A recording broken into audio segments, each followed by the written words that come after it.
ప్రభుత్వ ప్రాథమిక పాఠశాల సాధన committee city secretary Kolluru Dinesh.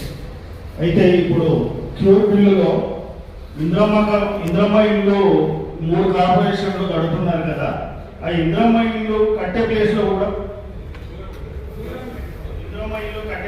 కూడా ప్రత్యేకంగా ప్రభుత్వ పాఠశాలకు కూడా స్థలాన్ని కేటాయిస్తే బాగుంటుందని ఇప్పుడే మేము కోరుకుంటున్నాము. అదేవిధంగా గతంలో కూడా కట్టినటువంటి ప్రభుత్వం ఏవైతే డబుల్ బెడ్రూమ్స్ కట్టిందో అక్కడ సమస్య ఎదుర్కొంటున్నారు కాబట్టి ఆ సమస్య ఇప్పుడు ఉండకూడదని మేము కోరుకుంటున్నాం. ఎందుకంటే అక్కడ ప్యూర్ పీపుల్ వెనుకబడినటువంటి లేబర్ వాళ్ళే ఉంటున్నారు, వాళ్ళకు స్కూల్ సమస్య ఉంటుంది. ప్రైవేట్ స్కూల్లో చదివించలేని పరిస్థితుల్లో వాళ్ళు ఎదుర్కొంటున్నారు కాబట్టి ఇప్పుడు ఇంద్రమ్మ ఇల్లు ఏవైతే కడుతున్నారో ప్రతి ఇంద్రమ్మ ఇల్లు కట్టే ప్లేస్ లో కంపల్సరీ ప్రభుత్వ స్కూల్ ఉండాలి, ఆట స్థలం ఉండాలి.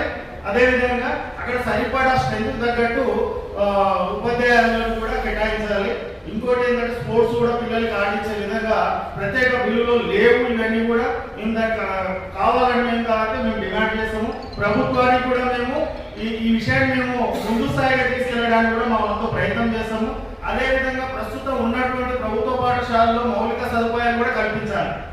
ఎలాంటి వాళ్ళకి ఇప్పటికీ డ్రెస్సులు కూడా లేవు, ఆ విషయాన్ని ఇక్కడ వెలిగించలేదు. మేము క్యూపీలో చదివాము, చూసాము, అందులో లేదు. మరి అంటే పిల్లలు అంటే పేద పిల్లలు చదివే విద్యార్థులకు ఎలాంటి ప్రభుత్వ స్కూల్లో మౌలిక సదుపాయాల విషయాలపైన ప్రభుత్వం ఎందుకు దృష్టి పెట్టట్లేదు మాకు తెలియట్లేదు.